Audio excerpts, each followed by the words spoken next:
James Toney, folks, he was an absolute wizard with counterpunching and an expert on the inside, often using those ropes for his defensive magic.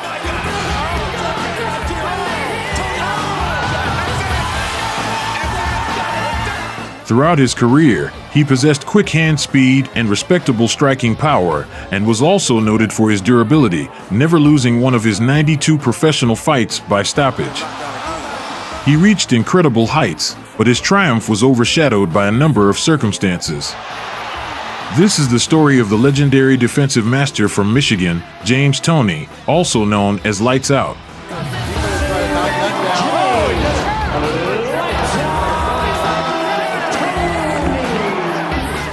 So be sure to watch this video until the end and don't forget to smash that like button. James Nathaniel Toney was born on August 24, 1968, in Grand Rapids, Michigan. His father left the family when James was just 3 years old, and he and his mother Sherry moved to Detroit. Much of his early life was spent in the typical urban environment of the ghetto. However, in high school, he gained a reputation not only as a street-smart drug dealer armed to the teeth, but also as a gifted athlete.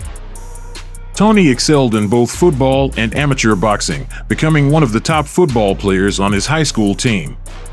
But it was during a training camp at Michigan State University that he realized he wasn't cut out to be a team player and decided to focus all his attention on boxing. His run-ins with the law were interspersed with sporting successes. James Toney won the state boxing championship in 1983 and 1984.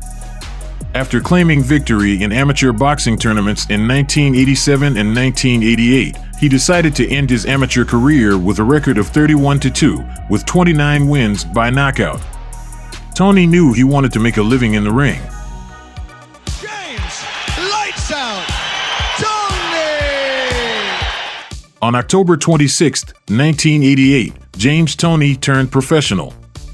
Toney's the slicker of the two fighters. This is all.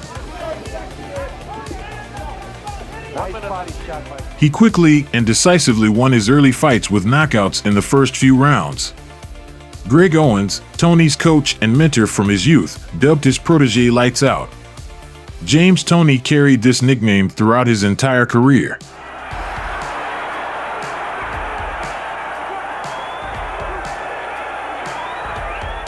In 1990, Toney became the state of Michigan middleweight champion by knocking out Philip Morefield in the first round. Right after the fight, he declared that he was ready to fight any boxer from the top 10 of the world rankings in his division.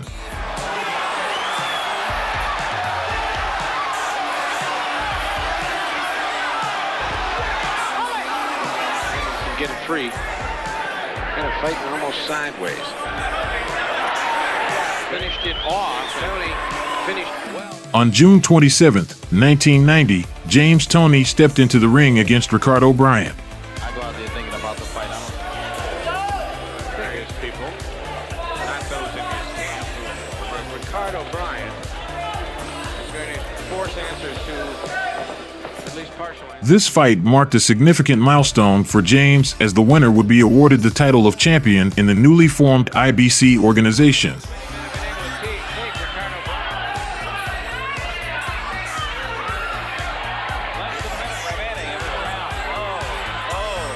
Toney won the bout by technical knockout in the fourth round. You gotta pick him up. I mean, with him being in the hedge. Could be it. The guy had with his hands down to throw it. He was wide open to get hit with it. Yeah. He'll finish it here. No, right there. That did it right there. That's it. This would be Ricardo Bryant's final fight in his career. Congratulations. Thank you very much. James Toney. And our boss. He's a champion. That's right, baby. Back down to Larry. Thanks, Phil. James Toney's first somewhat serious opponent in his professional career was fellow countryman Sanderline Williams. Here we go. Well, in terms of catching up, in his career, he's clearly the two jabs. A couple of kidney shots mixed in there. Despite being no more than an average fighter, Williams could give a tough fight to any top boxer. The same happened with James. But you're a little more. isolated. You know, tremendous amount of experience that can save you. Toney can't punch on the inside. Good shot by Williams. He wants to fight. Quick Williams tried to work with straight punches from long range, and when in close, he unleashed a flurry of punches. Had a couple of rounds back. You're going to have to draw from some inner strength here. James Toney countered with an emphasis on body shots and looked somewhat more preferable. Williams comes down low and I'm sure he'd like to finish strong. In a close and intense fight, Williams was more active, while Toney was more accurate. The judges declared it a majority draw. Toney claimed that he had contracted chickenpox the day before, earning his first blemish on his record. 3 months later, Lights Out settled the draw with a decision victory in a rematch against Sanderline. The crowd loving it. And there's the final bell. Yeah, he's very weary. He's ready to go. Uppercut to the sternum. Oh, there's a body shot. That may do it. The body shot was the telling blow. Picks up its flow immediately into the round.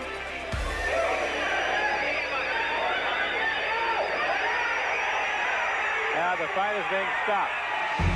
Next, he faced the Dominican fighter Mirka Sosa. Sosa had a similar level of competition and was also undefeated. In this fight, James Toney worked aggressively and in combinations. Made it clear to us today that he doesn't think it's kind of redundant. But Williams also had a draw with Toney. Toney came back to avenge that draw. It's kind of a couple of organizations. And they The unorthodox and larger Sosa was active but, like many of Toney's opponents, fell short in terms of accuracy. and they both have had a lot of knocking foot. As we said, it was a very odd style. Tall and gangly, and that's about it. Right around the left eye does Sosa.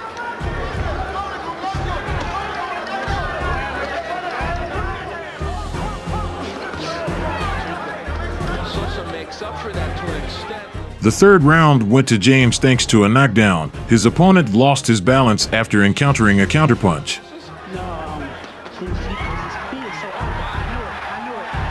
Legs work.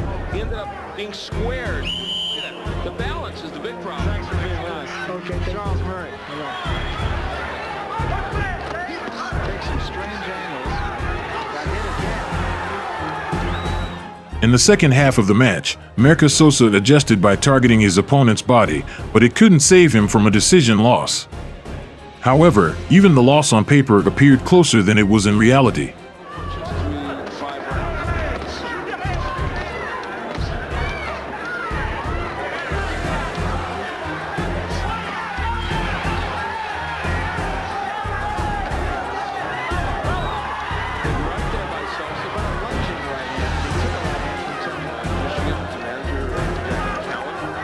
Following that, his career saw a series of high-profile fights, as well as one title defense. It took James Toney a total of 25 victories to reach the pinnacle of the sport. James Lights Out Toney. On May 10, 1991, Toney stepped into the title fight against the undefeated IBF middleweight champion, Michael Nunn. The bout took place in Davenport, Nunn's hometown. Toney entered the ring as the underdog, but managed to surprise everyone. Oh, by now, Michael Nunn in the white trunks. Toney in the black, round one. Here we go. The beginning of the match unfolded in a struggle for control of the center of the ring, a battle won by the larger and faster Nunn. 25-0-1, not 36-0. Right by Toney in France. Toney throwing a lot of power, but Nunn. Both boxers were eager to claim each individual episode of the bout. There was no shortage of technical and tactical actions. Look at right now. He's got that mean streak in him. Getting hit by counterpunches by Toney. Like right there, it's I've been talking. The champion was significantly more accurate, but in the middle rounds, James Toney, realizing he was losing the fight, increased the tempo. Oh, haymakers. This has to be the Toney right hand. Yeah. I guess it's hometown fights. every time he's thrown it. In the 9th round, he managed to shake Nan. Tony again tries to get that right in. Again, Tony's the busier fighter in this round also. Oh, well, he put some punches together here. Oh, there, that one got him. That one got him. He's got Nunn hurt a little bit. Now getting into it. As Nunn responds, Toney comes back. A feat he repeated in the 11th. 30 seconds later, a stunning left hook from the side brought the champion to the canvas. He better try to knock Nunn down. Oh, he did it. Right there. Michael struggled to get up, but couldn't withstand the finishing blows. Nunn right better now. be careful. Nunn better be careful. He's down. Stop this He's fight. Toney trying to finish him off. The top. That was a knockout and the first loss in Michael Nunn's illustrious career. At the age of 22, James Toney became the youngest world champion in the middleweight division in over half a century, and he also entered the top 10 pound-for-pound rankings. The prestigious publication, The Ring, named him Fighter of the Year. Just 7 weeks after winning the title, he stepped back into the ring to defend it against the #1 contender, Reggie Johnson. On the left leg of James Toney. The weakness for Reggie is this will be a fight scored by the 3 judges at ringside. There is no standing 8. For 2 rounds, Reggie Johnson looked like a middleweight champion. He had James Toney on the deck in the 2nd round. 2-1 underdog. Yeah, I was very surprised. Oh! And a big left! But after that, the Long Beach fighter fought passively when he should have fought aggressively. I have never seen him hurt in a fight, but he obviously knows. And James Toney didn't believe that and not followed up and not continue the pressure. Allowed Toney set the pace of the bout, backed off from numerous opportunities to finish the champion, and suffered his first loss. Toney tried to counter the counter. Don't get lazy. Pop the jab.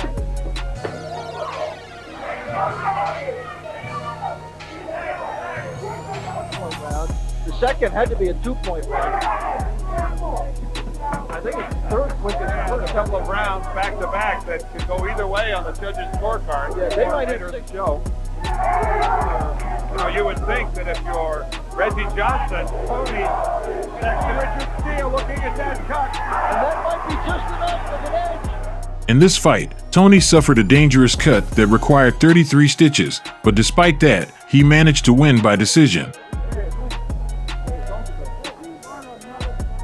James Toney easily defended his International Boxing Federation middleweight title by knocking out Francesco Dell'Aquila of Italy in the 4th round of a scheduled 12-round fight at Stade Louis II.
James Toney defended his middleweight title 5 more times.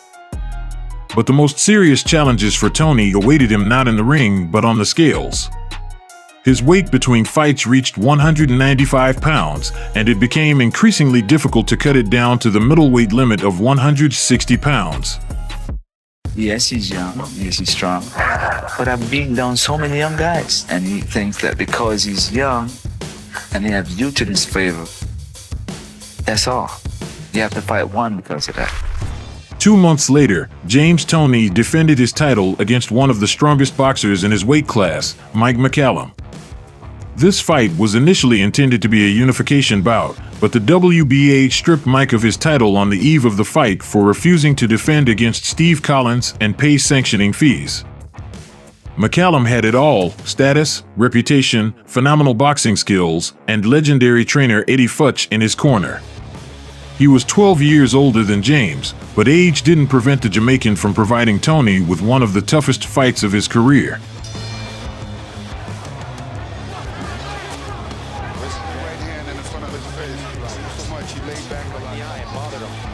I'll tell you, he landed a solid right hand. McCallum ate it up and is coming back. I like the way he's fighting.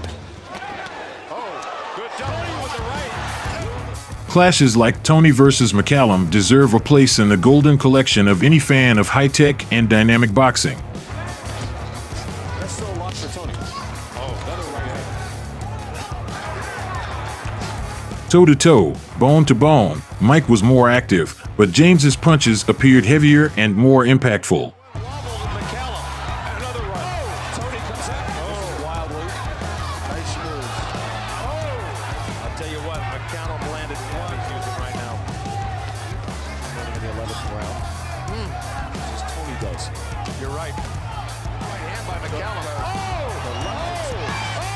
This closely contested bout ended with James Toney earning the second draw of his relatively short career.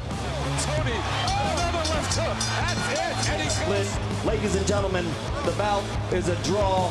Let's hear it from both of these great fighters here tonight. The fourth title defense against the relatively unknown compatriot Dave Tiberi was viewed as an easy bout. How wrong those who thought so were. These two, you think about cuts, and Dave Tiberi, seven brothers were fighters. Tiberi acted at a rapid pace and was relentless in his attack, catching James off guard at times.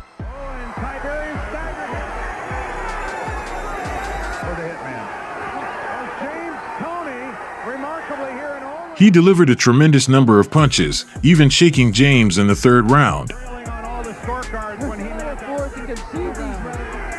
I mean, oh, Toney looks a little hurt.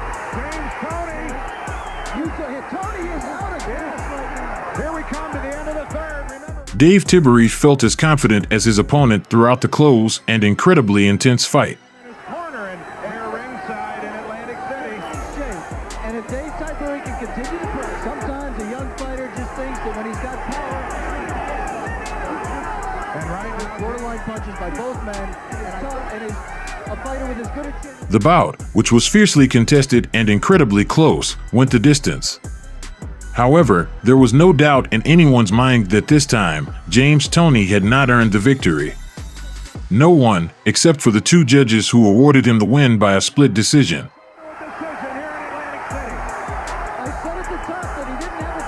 Yeah, I did. I'm serious. You know, I don't know what the hell you was looking at. All you guys out there, you got some fools. Because, if you look at the shots, I was blocking most of the shots on my arms and shoulders. And I don't care y'all looking at, once again, y'all incompetent analysts and judges out there. You know, I'm tired of all that bullshit y'all out there doing, trying to degrade me and shit. I'm a world champion. You know, Dave Tiberi, I took my hat off to him. He's a good fighter. You know, he deserves to be in the top 10. And I fought, this is my last fight as a middleweight. I'm no longer a middleweight, I'm moving to super middleweight. I had trouble making weight. The crowd booed the judge's decision, but Toney's career continued. Queda el espacio que necesita James Toney. Con la derecha. Ya lo tocó. ¡Al la lona! Athletic Commission.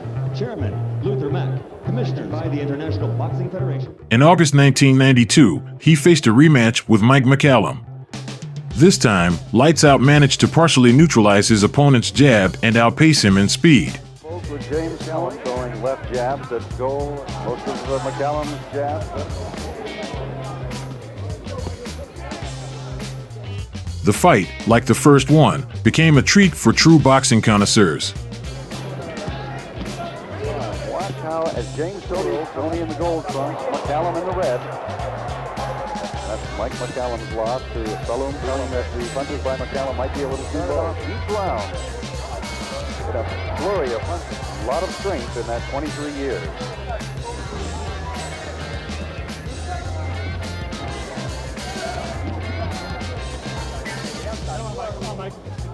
The victory in this intense battle went to the champion, and there was no doubt about the decision. Later, Toney would call Mike the toughest opponent in his career. Hoping to absorb punches by McCallum. save himself for the final two. Callum tries scoring to the body.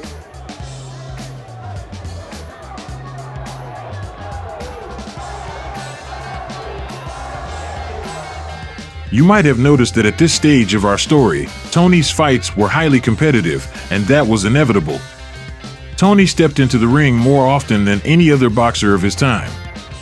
He alternated high-level fights with tune-up bouts to stay in shape and work on technical and tactical aspects, everything in accordance with the old-school traditions.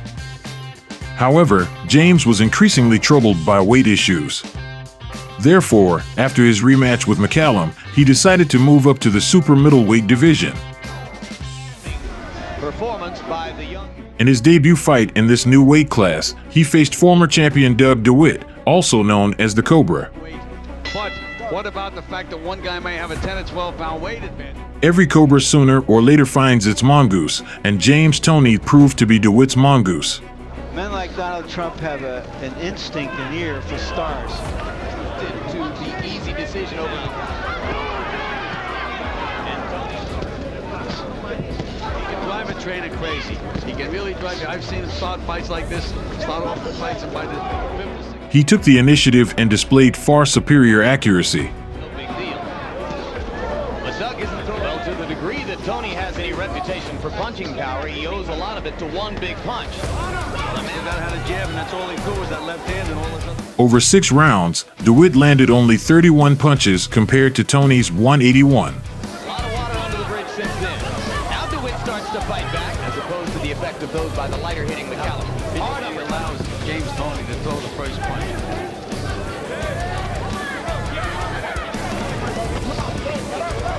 Toney said he was going to work 3 minutes around. He's certainly working. Great left hand, DeWitt taking reputation. 3 punches in good sound effects. As a result, DeWitt's corner requested the referee to stop the beating.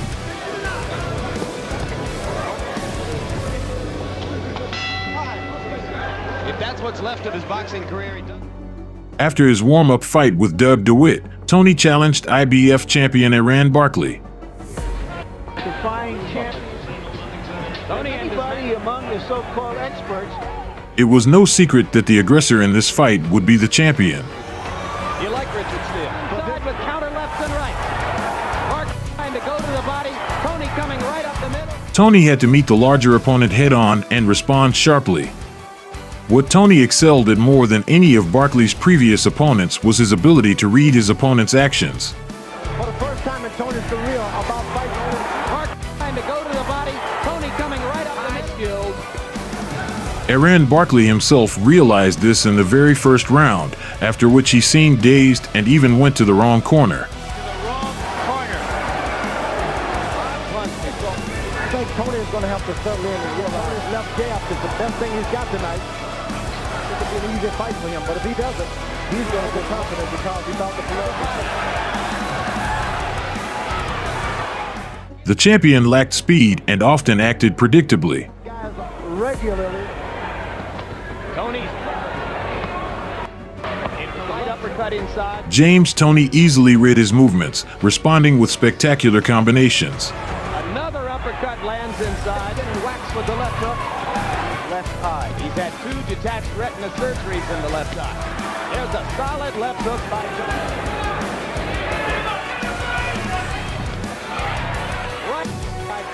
After the 5th round, Toney's accuracy reached 60% compared to Barkley's 26%. Punches mean anything. Yeah, you go to your corner and you can barely sit down in your point anyway. So why not just keep hitting on the punch, catch this guy leaning and grab him. The audience witnessed a battle filled with power punches and a clash of styles. It was hard to leave such a fight disappointed. Although now, of course, Mike, you're in Toney's corner. Do you tell your man to try to stay away from some of these inside? And George, you've referred several times that Toney lands 2 more uppercuts in there and stuns the range. Watch Toney in close. He's been very, very clever. Just 24 years old. First time jab to the body. And then rains. After the 8th round, Barkley's face resembled a bloody mess, and his trainer made the decision to withdraw his fighter. Toney continues to whack away at practice. 9 rounds. Iran Barkley made it. Why do you want to continue fighting and continue staying busy when most other champions are taking 2-3 months off between fights? Well, not like most other champions, we get the title and want to sit on for a while. You know, like I said, I like to fight, stay active. I take on all comers. I don't turn down nobody at all. So I'm just staying sharp until the next big one comes, just Nigel Ben or whoever. Following several warm-up fights against Governor Chavers,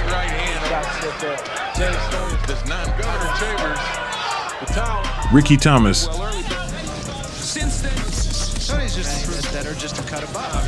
For the first time, Ricky Thomas felt it seemed like in a bout in which it's going to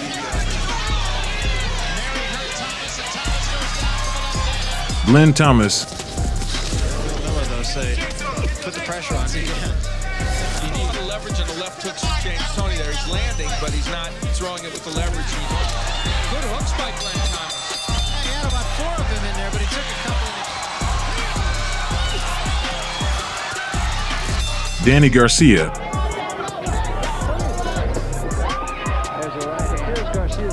and Larry Prather. Where our hero secured confident victories, he defends his title against Tony Thornton. Thornton might not have been a star, but he was a skilled and tricky boxer. Similar to his encounters with Michael Nunn and Mike McCallum, this fight turned out to be a technically engaging and interesting battle. A champion like this, you can't have your mind on winning on points. The need to be a destroyer in the ring. Good left. Generally are the one who can protect their lead if they got the right hand above the ear. Doesn't take long to become an expert and pass out to everyone in the audience. The late caused Tony to kind of step up his pace a little bit. He gives the illusion that he's backing up. To indicate anything. Shot. Like James Toney, you got to have Michael Nunn with one sensational left hook. See that? So maybe some judges thought more had. Just jab and trade jab. You got to put power in there. Left hook by James Toney. James Toney celebrated a unanimous decision victory after the bout. This guy's tough that he's fighting. So, all right, tell us about Roy Jones, your feelings about fighting Roy Jones. Oh, hey, bring him on. You know what I'm saying? I'm ready for him. I'm not went too long for him because, kind of hard to make the 168 pound. But, I give him to June. Better shut up, baby. Don't whoop your ass. I'll fight you. All right. Thank you very much. Hey, you know what? It's my job now. HBO. His weight problems persisted, and in his next fight, James Lights Out Toney competed in the light heavyweight division while technically remaining the champion in the second middleweight category. He'll have to be on tonight because Anthony Hembrick is not some pushover. His first opponent in the light heavyweight division was Anthony Hembrick, whom Toney defeated in the 7th round. Barkley, who's in superb condition. There's a nice right by Hembrick there. That's by Sosa and a couple other people. It's just before he fought Michael Nunn. I wouldn't have given him a leaving that. There's a right hand and Hembrick comes. Hembrick is in big trouble. Fight should be stopped right now. Yeah, they're going to throw. That's it. After the fight with Anthony Hembrick, he admitted feeling more comfortable in the light heavyweight division but returned to the second middleweight. To put it in perspective, Toney's activity as a champion and his skill level were such that in 1992, he ranked 10th in the pound-for-pound ratings, but by 1993, he had climbed to the 3rd position. James Toney wasn't ready to give up his title in the super middleweight division, and just 2 months later, he defended his title once again. On March 5th, 1994, he faced the #1 contender and undefeated Tim Littles. First, it is said of Toney, he only punches for 2 months. And Toney is hard. He's been in with bigger guys the last few months. I personally don't believe that Tim Littles is going to be able good body puncher, right to the body by Toney. Littles, known for his long reach and speed, was notably more active than Toney. Get ahead on the scorecards early. James Toney and Littles is nothing. I think James Toney has shown in the past, particularly Littles wobbles for just a second. Jabs by Littles. Towards the end of the 3rd round, the champion managed to rock Littles and secure his first career knockdown. Toney's got him in trouble. 37 seconds left in which to try to do some damage. to choose his shot. But where the punch came.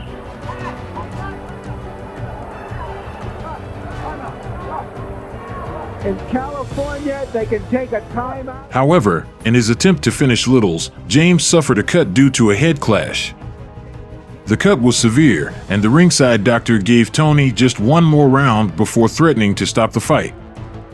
"I'm going to knock this bastard out," James yelled from his corner. At the beginning of the fourth round, Toney, typically calculated and cool-headed, intensified his assault. Blood was streaming down his face, but he was determined to annihilate Littles like a hungry wolf chasing its prey. The young contender couldn't withstand such a desperate onslaught and went down again. I don't want to leap to too many conclusions. Littles goes down again.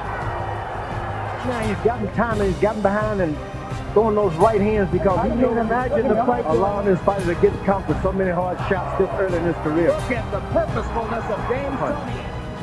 Good right hand drops him. Simultaneously with the third fall of Littles, the referee stopped the fight. 3 knockdown rule in effect for this title bout. So Littles can go down again without. Oh, there's a solid right hand, and I think the referee's got to stop it right now, and he does. Great performance by James Toney. It's reminiscent of the historic performance. James Toney fought tooth and nail to claim victory, retaining his title in a spectacular fashion. Over the next 3.5 years, James Toney became one of the most active champions in boxing. During that time, most boxing publications regarded Toney as the best boxer across all weight divisions. Many feared him.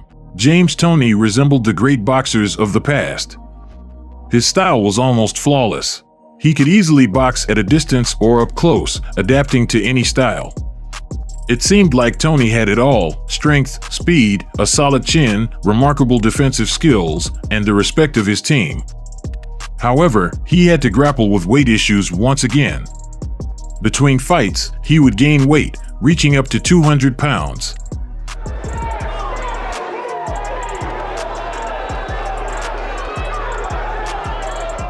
Toney conducted an interim bout in the light heavyweight limit once again. It was becoming increasingly difficult for him to manage his body. Nevertheless, title defenses were still in his schedule, so in the summer of 1994, Toney returned to the super middleweight division. His opponent was from the light heavyweight division, the former world champion Charles Williams, known as Prince. As of this afternoon, if Toney wins, a deal is Prince Charles Williams promised to crowd James Toney, which may make a great difference if the round continues to go. The imposing Williams immediately pressed Toney at close range, setting a high tempo and literally pushing the champion into the ropes. Now round 2 begins. Charles, a lot. When he's going to stack, he just stacking a few minutes with a good right hand. It'll take a solid uppercut to break the fight open. There's Toney with a left hook. Now he goes back to the body. James Toney wouldn't be himself if he didn't accept the fight under these conditions. It's a good thing because we've enjoyed your career. In the middle of the ring a little bit. Time by out hustling him in that controversial decision 3 years ago, and they're convinced. Lights Out defended himself reliably, not giving in to his formidable opponent. Inside by Toney. Toney has got his power. He's got to keep that distance about a foot away and don't. While the first half of the fight was closely contested, Toney's advantage became more evident after the midway point. Nevertheless, it costs Toney a point and makes on the left side of his opponent, making him push with that shot moving to the left. Cortez broke them apart momentarily. James Toney tried to break. You see Toney's eyes start to swell. But maybe he wouldn't see what he wants to see. In the middle of the final round, he rocked Prince, and 30 seconds before the end of the fight, he knocked him out with a straight right. For Williams, by step. Both corners, he's perfectly willing to surge forward, get a decision, and move toward that November. It's a smart fight. Oh, what a right hand! Williams fell flat on the canvas, and the audience was thrilled. After the fight with Prince Charles Williams, it was announced that Toney would defend his title against Roy Jones Jr. Tell us what's going to happen in the fight. That's all I can do. I got to go out there and do what I got to do to teach that lesson. You can't. Can nobody teach me a lesson? I'm the teacher, baby. I'm the teacher. We'll see come to 18. I'm breaking you up. We'll see come to 18. I'm breaking you up. We'll see come to 18. That's all I gotta say. Breaking you. We'll baby, see come to 18. Fight. I'm your huckleberry. That's just what I'm looking for. Get your track shoes on. That's my game. That's Get your just track my shoes game. on, boy. That's just my game.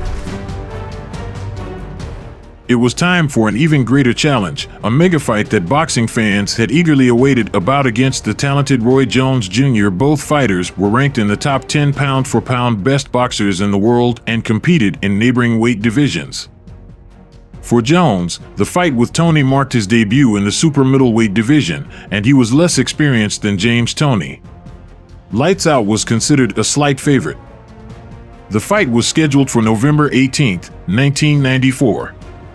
Leading up to this bout, while struggling with weight, Toney managed to shed 47 pounds in just 6 weeks.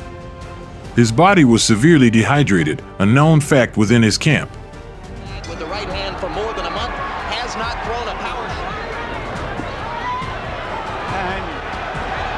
And Jim, here's that quick left hook, again from an unorthodox angle. Toney, defensively sound, took the initiative and tried to lock down Jones. However, Jones had other plans. And measured in his approach. Right hand misses for James. Right hand was a glancing blow. He maintained a long-range distance and launched unexpected attacks when Toney least expected them. Taking the lead in the fight. There's a quick right hand by Jones, and it looked okay there.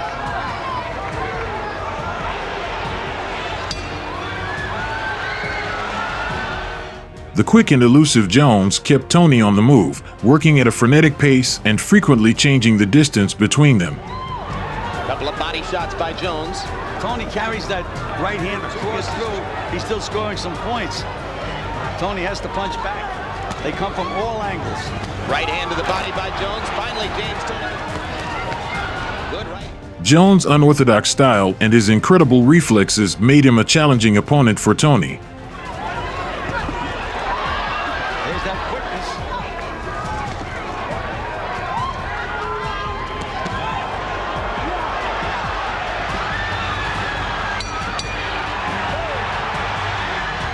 In the early stages of the third round, Jones caught Toney with a left hook while leaping forward, exploiting an opening when James responded with a feint.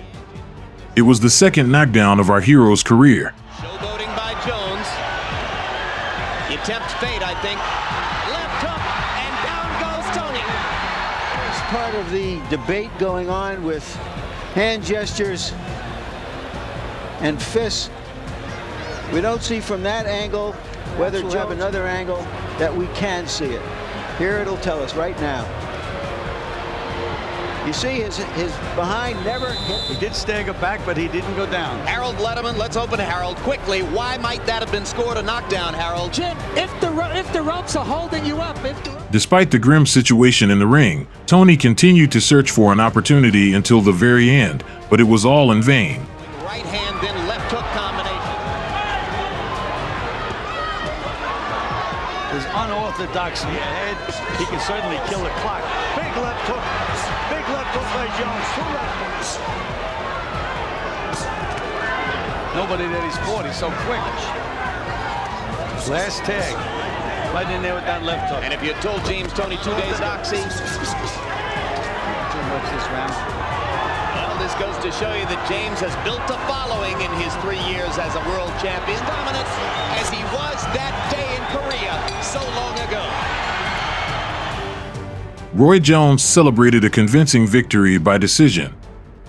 This marked James Toney's first defeat after 46 consecutive victories. After the fight, James addressed his opponent. Yeah, man. Thanks, baby. Hey, good work, man. Yeah. Hey, good work, baby. Hey. You all right? Hey, yeah. He is. Hey, yeah. What's up, baby?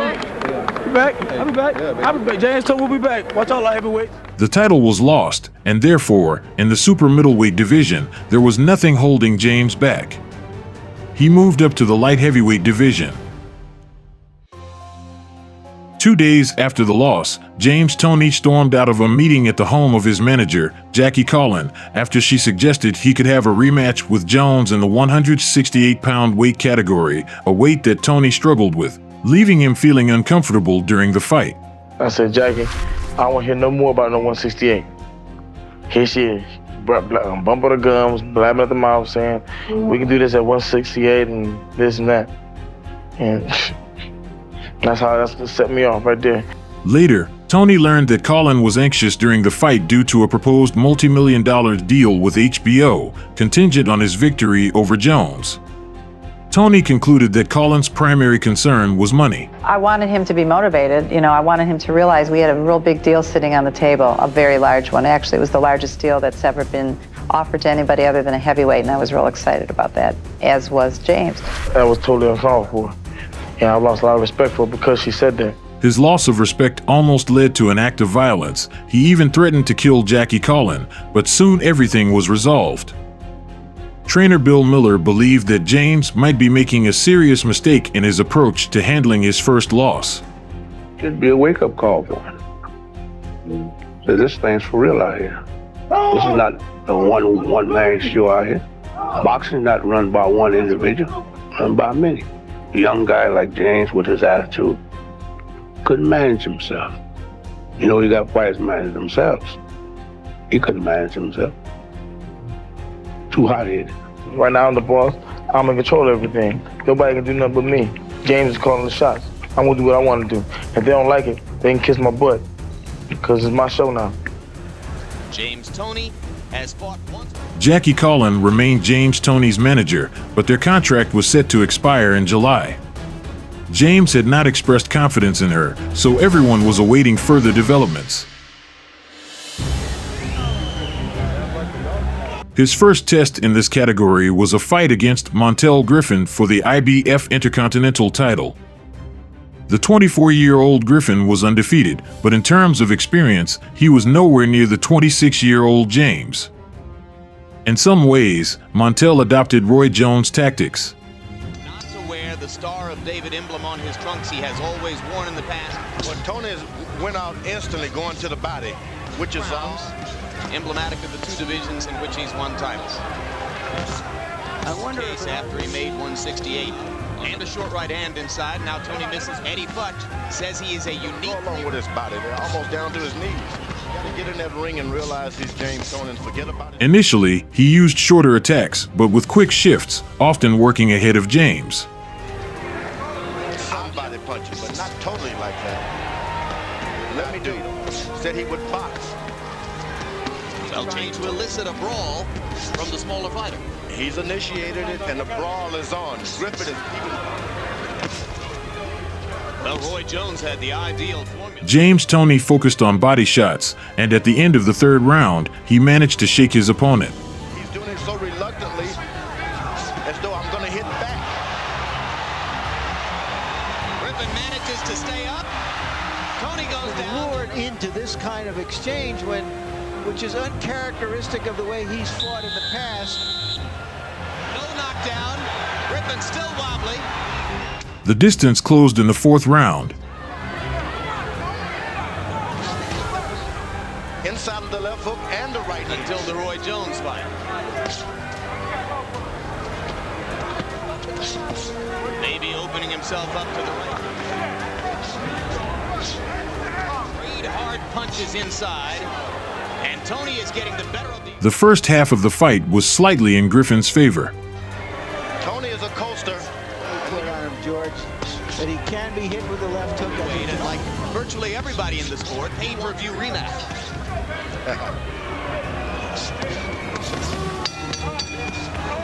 After the bell, hard left hand by Griffin. Towards the end of the 7th round, he managed to shake James with a left hook. Power in his legs now. Let's take a look and see what happened there. That's it. It was not even a punch. It was a slip. He hit him on the shoulder and followed up with a shot to the head. Toney wobbles into the ropes. The Fury here is trying to erase some of the damaging effects of an outstanding Montel Griffin wallop. James Toney showed a better performance after the midpoint of the fight, and it became more evenly matched. Toney to give a left hook, and he went out there and missed with it.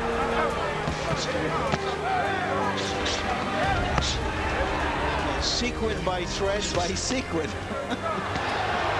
Crowd comes alive again. Griffin, He's just taking a little play James off of it.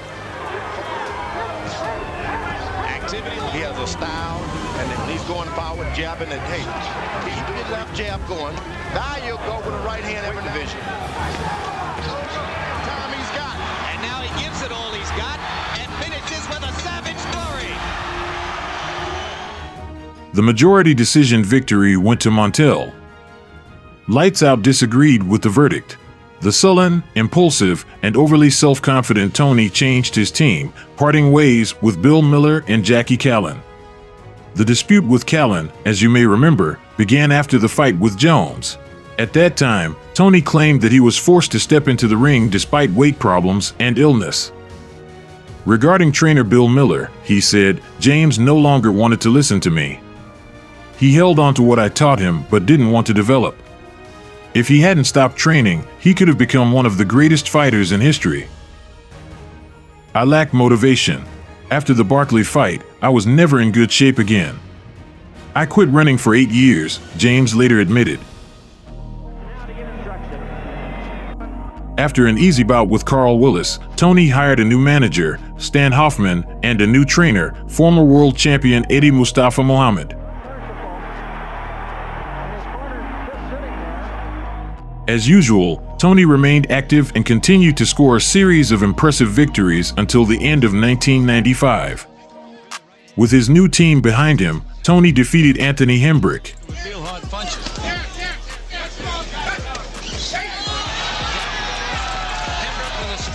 and Freddie Delgado, thus winning the USBA and WBU championship titles in the light heavyweight division.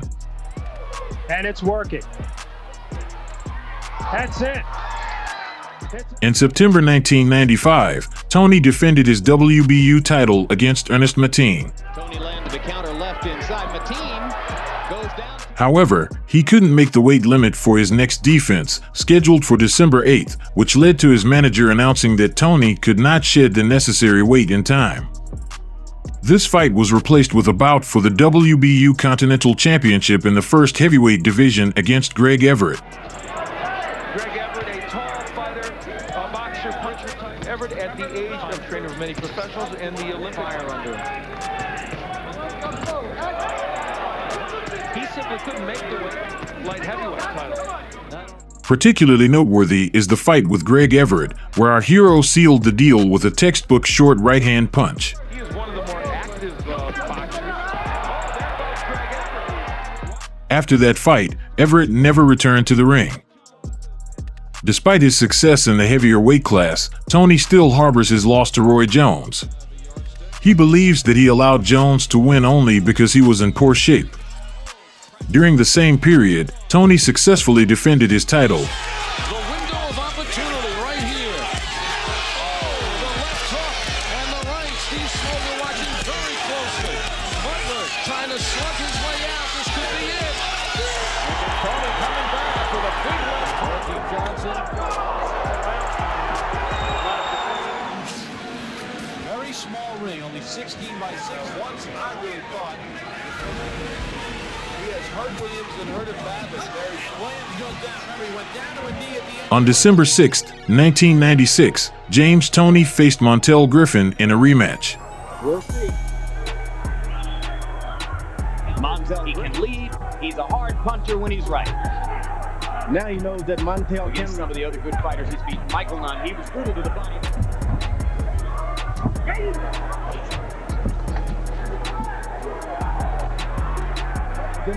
Griffith somehow has come up with some power from somewhere. Well, plus he... But if you stay your distance, he can't counter. You have to reach it. Griffin moving more and more toward his right. Away from leading. That's true. The one thing about James was leading and, this time, he used his jab twice as often as in the first fight. He's hard to find, and he finds you. kind of afraid because Toney is so effective. The rematch was more tactical and less action-packed than the first encounter. Toney should pick up his feet.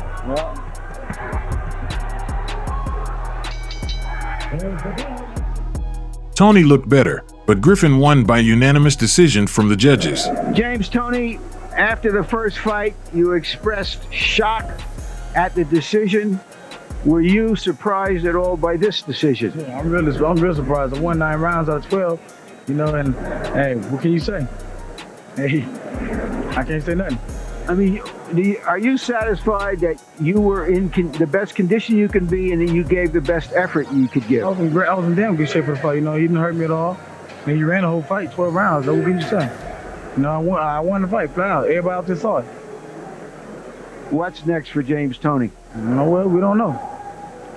You know, I have to see what sit down and talk with Bob Arum, Stan Harvin.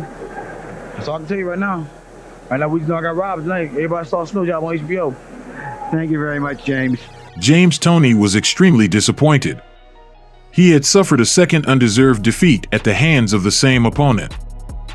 It's clear that this was not the best period in James "Lights Out" Toney's life. His conflicts with Jackie Collin, his losses to Griffin, and his legal battles with his own mother added to the turmoil. In February 1997, Toney briefly moved up to the first heavyweight division for a WBU title fight against Mike McCallum.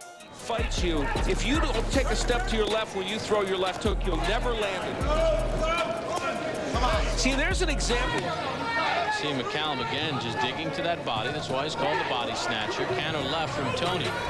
By this time, both fighters were past their prime, but Toney looked better. The head of Toney back with a combination. There's the one. Now here's a round. This is a classic James Toney round. He's taking this round off. He might even be...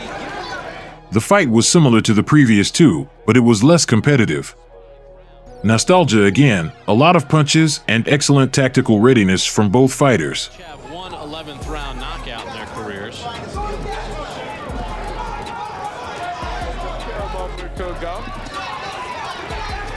might be the view of the most important people, which are the judges. All that James Toney looked much more convincing, winning the bout by decision. James "Lights Out" Toney. It seemed like Toney could no longer keep his weight within the light heavyweight category. However, he decided to step into the ring against Drake Thodsey for the IBO title. For this fight, James changed his trainer once again, and now Freddie Roach was in his corner. Brash is sure that he's worthy. Couple of knockouts here and there. Definitely a different life for James. At the weigh-in, Toney's weight exceeded the 175-pound limit by nearly 5 pounds.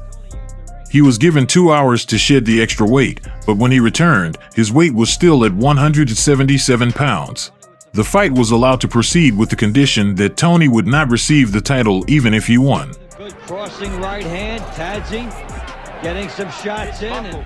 But his punches aren't doing any damage either. I mean, they're good, solid shots, but... Toney, it looks like he's really put a few rounds together here. I've given him the last, Be lecturing or campaigning? We're not sure. The referee. Right hand by Thodsey. Toney will put this round in the bank. Toney's bout with the powerful African Thodsey resembled his fight against Charles Williams. It was an exchange of blows at close range. Winning the round as he lands a couple of good shots by just throwing a bunch of punches in a short period.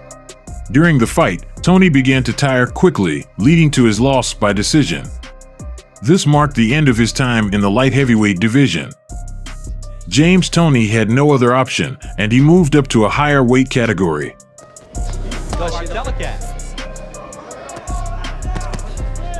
Right hand landing. James Toney made a return to the ring a month later and won the IBO title in the cruiserweight division in a bout against Steve Little.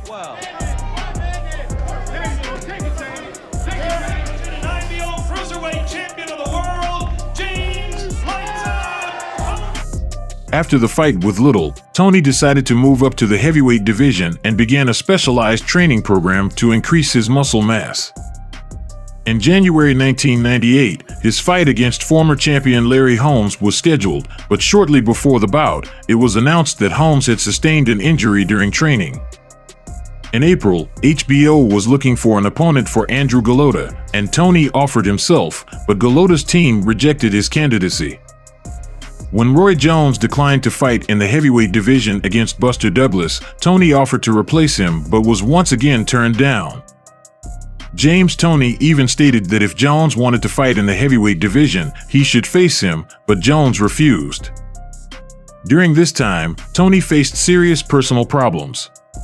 On one hand, he was going through a divorce, and on the other, he was dealing with legal proceedings involving his mother. Due to the failed attempts to secure a fight and these personal issues, it took 2 years before Toney made a return to the ring.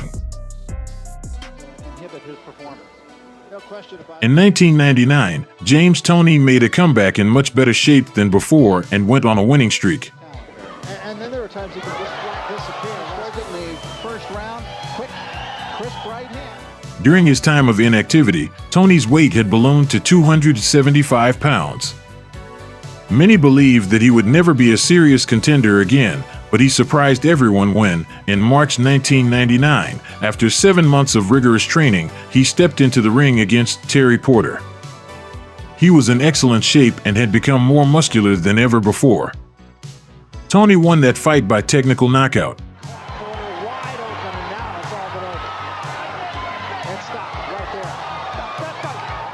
In 1999, James Toney decided to return to the cruiserweight division.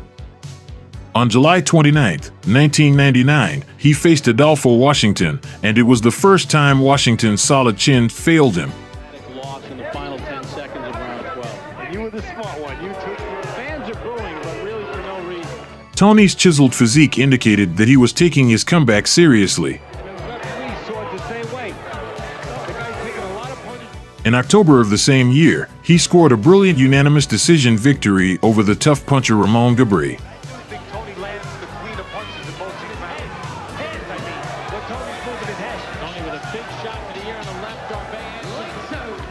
In January 2000, Toney faced fellow countryman Terry McGroom, who had a solid amateur background. Try to get the best out of a guy. I guess with a guy like Toney. Again, I think McGroom should use those legs a little bit. They mostly boxed in the center of the ring. McGroom's frequent and pesky jabs, as well as his light but quick straight punches in an amateur style, proved to be uncomfortable for James. Toney, when he was turning southward, the punches are landed by Toney. It's just that Toney's looking for the one shot a little bit too much. Tremendous talent and ability and speed. However, Toney consistently landed right hands and was more accurate than his opponent. He won the fight by a majority decision after 10 rounds.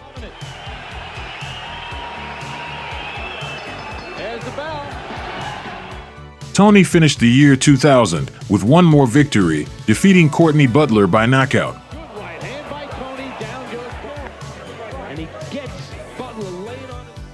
It appeared that Toney was ready to challenge for a world title, but he encountered a significant problem. None of the champions were willing to fight him. In 2001, Toney was offered the role of Joe Frazier in the movie Ali. Despite his busy filming schedule, he managed to have a fight in March against Saul Montana, winning the IBA Super Cruiserweight title.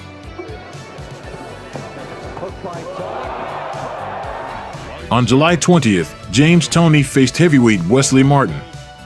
Toney stopped Martin in the 3rd round and did not return to the ring until the end of 2001. He once again surprised everyone when he returned to the cruiserweight division in 2002.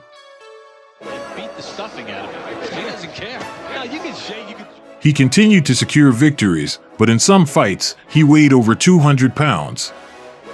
The public had doubts about James' ability to box at the top level in the cruiserweight division, but Toney wasn't concerned. On April 26, 2003, our hero finally had the chance to become a champion in the cruiserweight division. Toney kind of played with him a little bit. I don't believe Toney is hurt.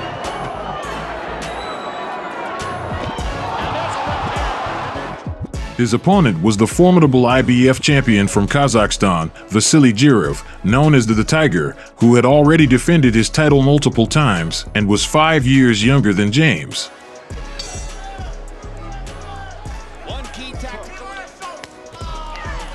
per se. And Roy beat him because Roy was just Roy. He was something. And Gibbs very. The champion led the way, launching attacks at different levels. In the context of this weight class, he threw a significant number of punches. Right hand by Toney, back Giroff out. Giroff. Toney was also active, aggressively countering and demonstrating masterful defense. Small trickle of blood out of the right nostril. Tony's very active with his shots.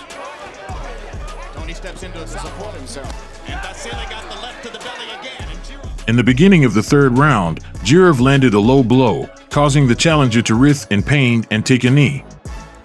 The referee allowed him time to recover. Up to the referee. The one that he got to warning on was just obviously very bad. There. And this one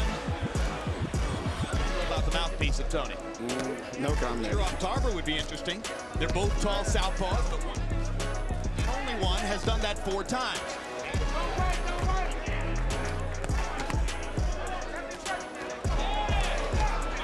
In the 8th round, a point was deducted from the champion for a repeated foul.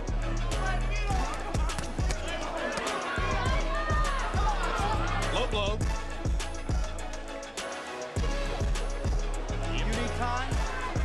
Toney slipping. In the 10th segment of the bout, James Toney rocked Giroff. Basically, he's been coming forward, pretty much a clean, effective punching. Round 8, by the way, becomes 9-9 since Giroff won the Complete control. Right hand by Toney wobbled Giroff. This close and competitive fight was remarkable for its entertainment value. Such bouts are watched with bated breath and leave a lasting memory. To counter again, he catches Giroff with another big rally. And here goes Giroff back to the back. And the 11th. With less than a minute remaining in the fight, Toney delivered a powerful blow to Giroff.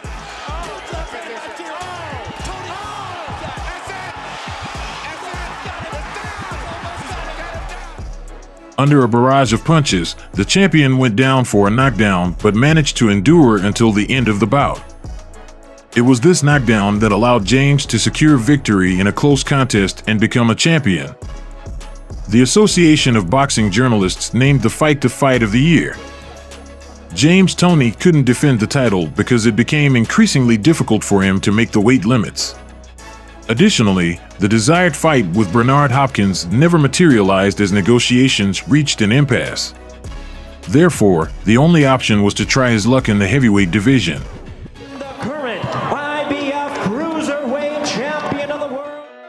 His first opponent was none other than the living legend of boxing, Evander Holyfield. Against a strong guy like Holyfield, whether it's back. Has he discovered already the answer to like a fighter? But the way you beat him is you notice what you're doing. He's doing it here in this round. Not only is it good for Holyfield, that we saw in his last fight against Chris, measuring a lot of moments in that last round, actually. And you're not supposed to be able to hook with a left hook artist. As you can imagine, both fighters were far from their prime, but Holyfield was considered the favorite at 8-5 odds.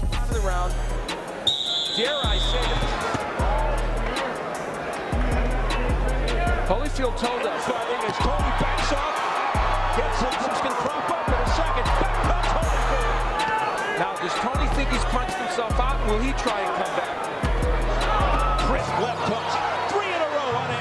James Toney turned out to be better prepared physically and had a speed advantage over his opponent. His dominance over Holyfield became increasingly evident as the fight progressed. Now he moves for Holyfield's body has to be wearing Holy's exhaustion. Oh, what a right hand by Toney.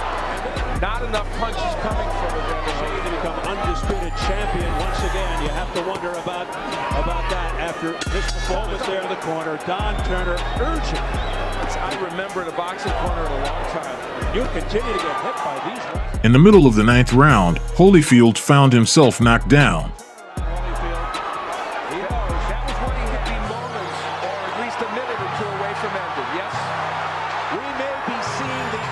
And shortly thereafter, his corner insisted on stopping the fight.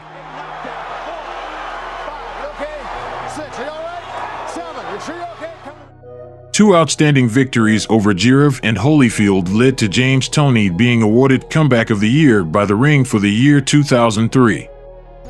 Afterward, Toney decided to make a final move to the heavyweight division and attempt to win a world championship in his 5th weight class. The Ring magazine named Toney Boxer of the Year for the 2nd time.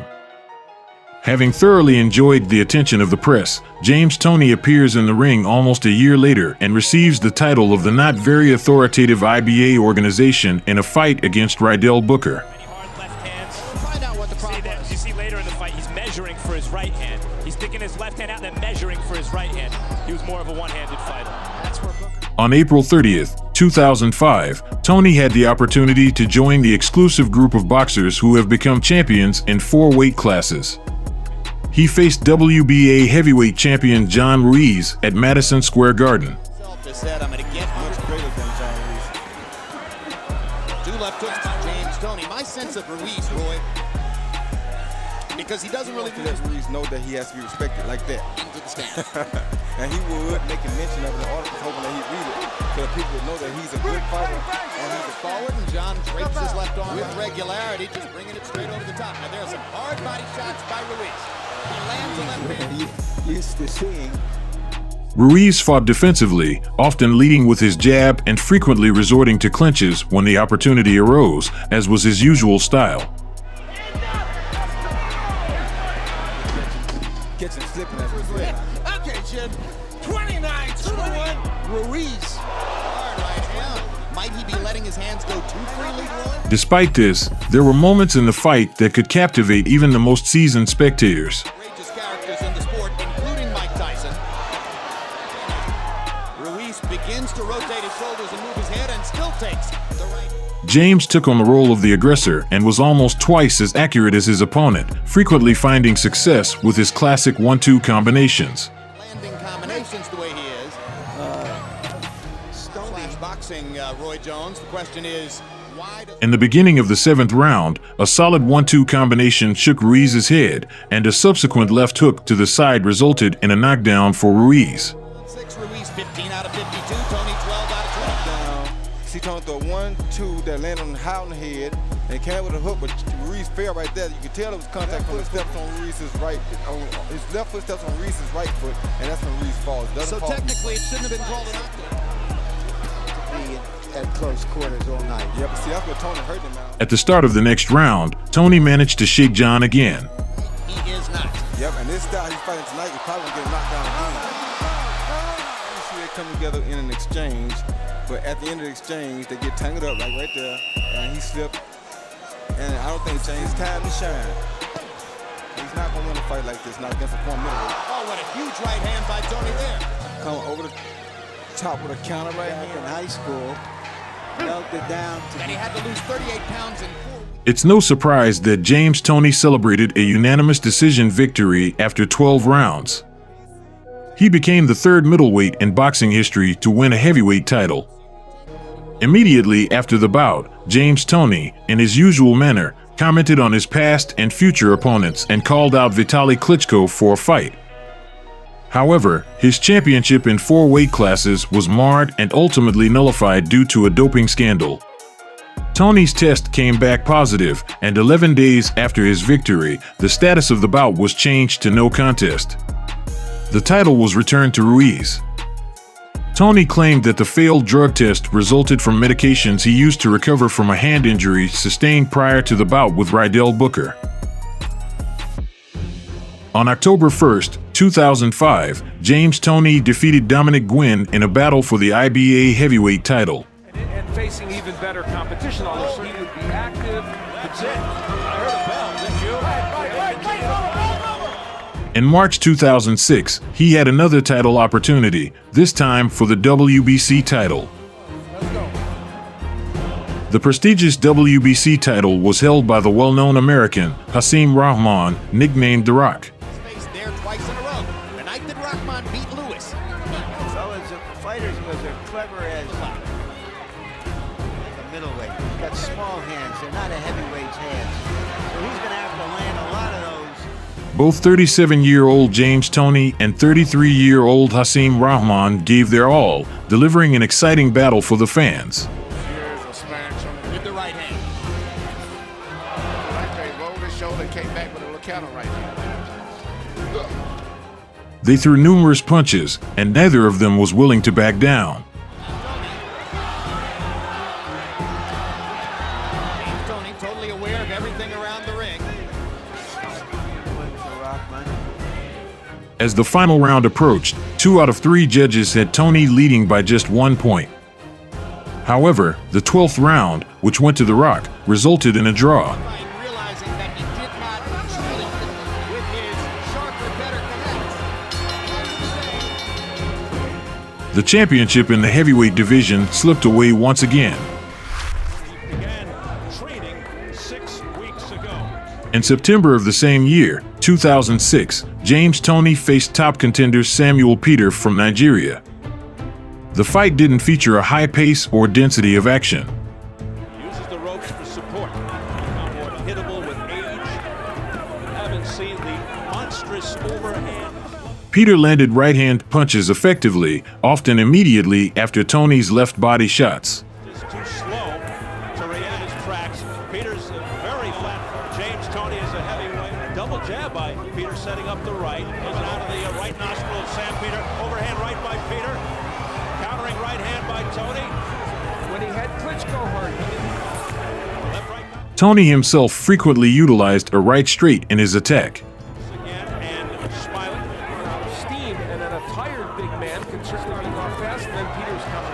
How people perceive it. I wouldn't want to be a judge. And I really felt Raul. Our hero looked better in the first half of the fight, while Peter performed well in the second half.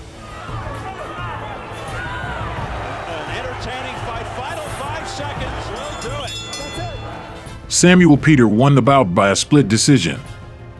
The result was contentious, so WBC promptly ordered a rematch. Peter keeps throwing squared up. And it's that right hand, and that stuns James Toney. James Toney early is rocked. Bounces off the ropes. That hurt him. Then, as Peter's low, that's the signature. During the second round of the rematch, Toney suffered a knockdown from a punch by his opponent. Peter's punches, that's part of the problem, but in this case, jab, is it good? Yeah, I guess so. Scored a knockdown in the last round. Knockdown with the jab. Look at It was the third and last knockdown in his career. backwards. And by the way, Toney, This time, Peter secured the victory, leaving no doubt. and it hasn't been quite so beautiful uppercut by Peter, though. These 2 men went at it. Toney came out, he did a no-no, trying to land the left hook in the middle of the ring. At this point that will hurt. Sam Peter was the slight favorite. Shame for Sam Peter to miss out on a title shot at any rate. Well, once George Foreman just refused to do it. Well, Peter on his feet. In his next bout, Toney was once again found to have used prohibited substances, leading to a 1-year suspension, as did his opponent, Danny Batchelder. After his enforced hiatus, James Toney once again faced Hasim Rahman. As you take a look at Toney, and so far that has not happened. Rock beginning to put himself back into the loose once.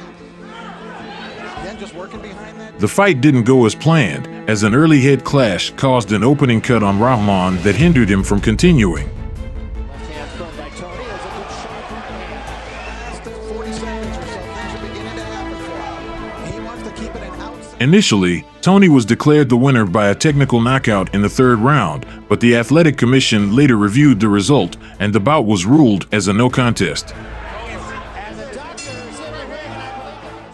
Next, there was a controversial victory over Freeze Oquendo, James Toney likewise. and a defeat against Denis Lebedev.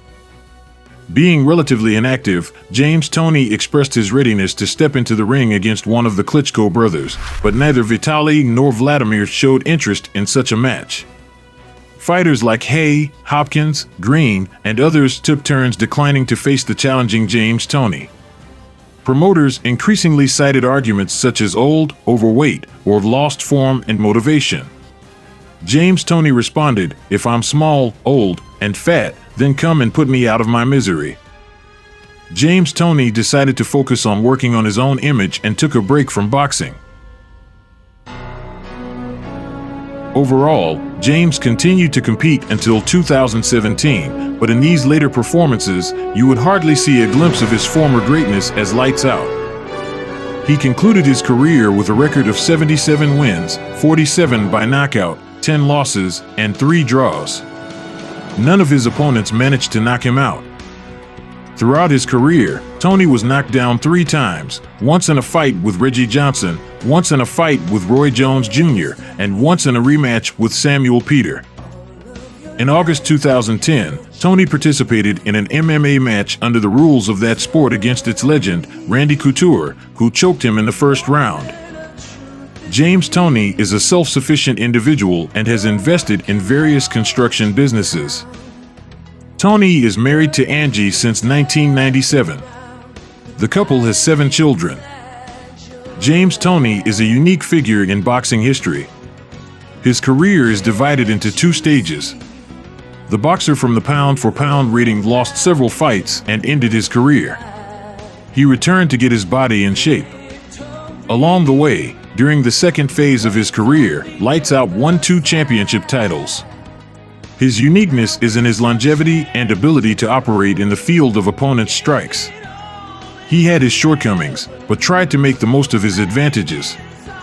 It was the story of James Toney, the legendary defensive master from Michigan State.